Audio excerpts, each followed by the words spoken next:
Salut les programmeurs, j'espère que vous allez bien. Aujourd'hui, on continue avec la mise en forme des paragraphes, avec l'insertion de plusieurs paragraphes, avec des exemples de balises, de nouvelles balises. Comment est-ce qu'on va utiliser notre première balise, comment utiliser la balise P qui est la balise des paragraphes sur la structure d'un programme en HTML que voici. Dans la balise pour ici, on va insérer tout notre code en HTML proprement dit, pour insérer des textes, pour insérer des paragraphes et bien d'autres. Donc, sans plus tarder, nous allons commencer à insérer des paragraphes. Nous allons insérer plusieurs paragraphes. Nous allons faire des tests avec des différentes balises, ces nouvelles balises. Nous allons voir, nous allons ainsi voir les effets au niveau de la page HTML. Donc, sans plus tarder, on va commencer ici à insérer un paragraphe. Pour ça, on va aller copier un paragraphe au niveau d'un document. Et on va venir le coller. Quand le paragraphe est ainsi fait, et une précision, le paragraphe se met dans la balise T. On enregistre donc. Le fichier se nomme test.html. Par défaut, le fichier vient de manière à ce qu'on puisse l'ouvrir avec un navigateur. Comment le navigateur, par défaut, ici c'est Opera. Mais vous pouvez charger le navigateur, il n'y a pas de problème. Lorsqu'on actualise, c'est bon. Lorsqu'on ouvre le fichier, là on a ce paragraphe. On sera déjà sur une petite page web avec un seul paragraphe. Comment mettre en forme, comment insérer plusieurs paragraphes, comment faire la mise en forme, insérer des textes, plusieurs choses. Nous serons patients et apprenons petit à petit, apprenons les balises une à une, afin de les maîtriser et de concevoir notre propre programme en HTML5 pour créer un site web. Voilà, on va aller voir au niveau de la page source, notre code qu'on a édité. Page source, contrôle, puis on va dans la page source. Au niveau de page source, on a effectivement notre code, notre programme en HTML qu'on a édité dans notre éditeur Sublime Text. Et si vous n'avez pas cet éditeur Sublime Text, je vous laisse le lien en description pour pouvoir le télécharger car c'est un très beau éditeur pour pouvoir débuter la programmation en HTML5 et CSS3. Voilà, si on a notre code, c'est exactement le même code écrit dans notre navigateur, le code source de notre page. On peut retourner au niveau de la page en question. Notre page ici c'est titre. Titre c'est le titre de notre page. Si vous venez voir au niveau de notre code, titre est dans la balise title qui représente le titre qui va s'afficher dans l'onglet du navigateur. On peut modifier le titre de notre page. On peut par exemple mettre de cette page. Titre de cette page. On enregistre CTRL S. Au niveau du navigateur, on actualise. Là, ou bien on peut taper CTRL R. On actualise. Et là, on a bien effectivement titre de cette page. Et le nom de l'onglet s'affiche là. Voilà. Maintenant, vous pouvez vous demander comment est-ce qu'on fait pour mettre en forme le texte. Généralement, on utilise le CSS. Mais ici, on peut insérer plusieurs paragraphes de manière à ce qu'il y a les retours à la ligne comme on veut. Il y a des sauts à la ligne comme on veut. Voilà. La question à se poser maintenant pour la programmation, est-ce que si on modifie un décalage par exemple d'un paragraphe, est-ce que ça va également décaler au niveau du navigateur? Nous n'avons rien à faire, essayons et on verra. CTRL S. J'enregistre, je prends au niveau du navigateur, j'actualise. Là, on voit aucun changement. La mise en page et la mise en page dans l'éditeur n'influence pas la mise en page au niveau de la page en question. Donc là, j'ai mon test. Pour ce test-ci, comment faire pour que au niveau des si ça part à la ligne? Pour ça, il y a un moyen d'utiliser notre balise T. Là, c'est le premier moyen. Le premier moyen, c'est d'utiliser notre balise T. Je vais mettre notre balise T là, notre balise T que je vais fermer. Mais là, pour ne pas imbriquer les balises, je vais mettre encore, je vais fermer ici. Ici, fermer cette première balise ici. Cette première balise ici. Maintenant, si on enregistre, si on fait CTRL S, on enregistre, on vient au niveau du navigateur, on actualise. Pour constater effectivement qu'au niveau du site, on a fait un décalage. Donc ici là maintenant, le navigateur interprète ces deux balises P comme deux paragraphes.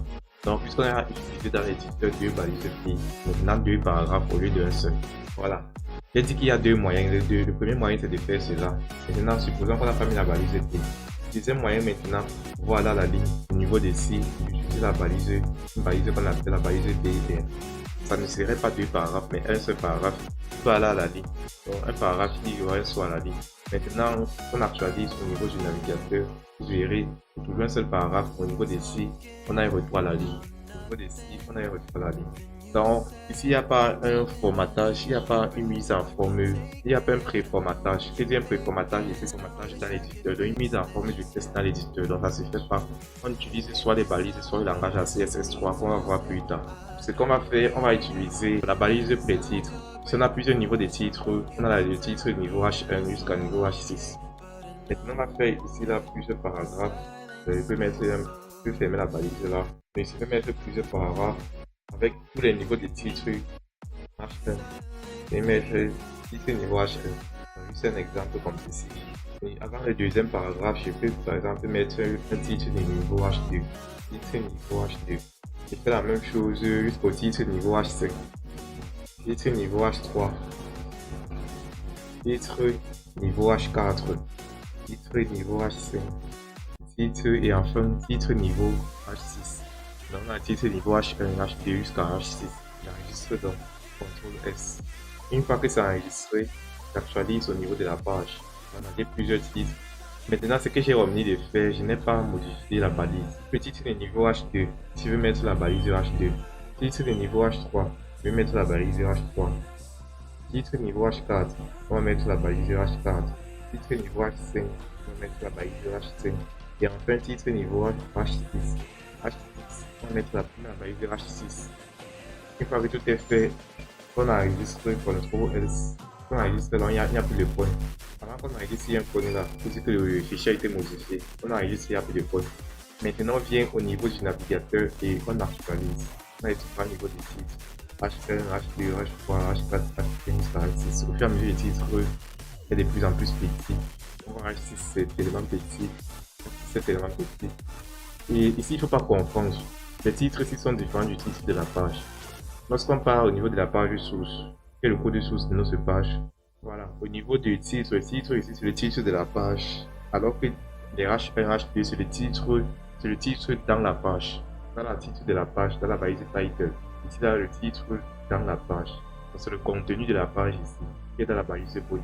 C'est la title, le titre de la page, se trouve au niveau de l'onglet, se trouve au niveau de l'onglet du navigateur, c'est le titre de la page, au niveau de l'onglet du navigateur.